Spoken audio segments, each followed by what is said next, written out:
Well, it looks now, or it looks like now, Jasmine Crockett has conceded the loss. She's conceded the L. She's accepted it. But she really hasn't, and I'm going to tell you why she really hasn't accepted it, and this one's kind of funny to me. This is a Democratic primary looking for a Democrat to run as a senator in the state of Texas, which we all know is red for the most part. There are some blue zones, like in the inner cities, but mainly it's a red state. And Jasmine Crockett has lost in a Democratic primary amongst Democrats. And her response to this is, well, initially she goes, well, we need to make sure everybody gets a chance to vote. Voter suppression is real. So a judge allows for the more time for voting. So they gave as much time as possible to make sure everybody that could vote did vote. And then once she accepts that she's lost, she goes, well, see what the Republicans are trying to do? Look at what they're doing to us. I'm like, huh, Republicans? What? That don't make no sense. What do Republicans have to do with a Democratic primary? Why would they suppress you and not the other guy? The other guy's actually against way more Republican talking points than she is.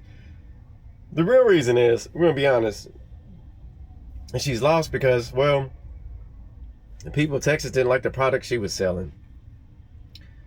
And the main group that made this happen, that made Tallarico win, who only started his campaign like 6 months ago, which is kind of funny because she's well known and you barely know about him, is that the Latino community overwhelmingly supported him over Jasmine Crockett.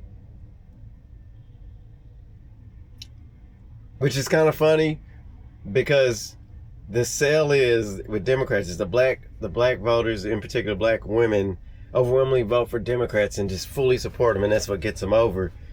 And it's kind of like it wasn't enough this time.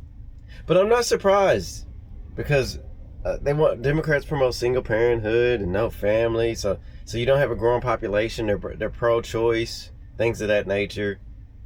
I mean, alone in the black community, they say over 22 million abortions have been had since 1972 from black women.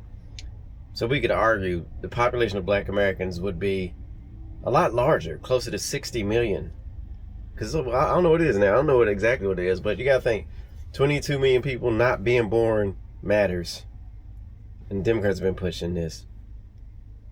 So sometimes you got to think to yourself, the policies that they run on are starting to catch up with them. That's what I think anyway. The things that they're pushing the most is starting to catch up with them. And it's getting to the point now where, well, basically, it's working against them. They're losing. You know? And I'm like, well, it's not an if, it's a when type of thing, isn't it? You can't have policies that don't support community and real progress and self-development, and you want people to have a dependency on you. Over time, you're going to have a shrinking population of people voting, which is kind of why, let's be honest, they're trying to get as many migrants as they can. And then sell the same stuff to them. It was never if people, it was always when.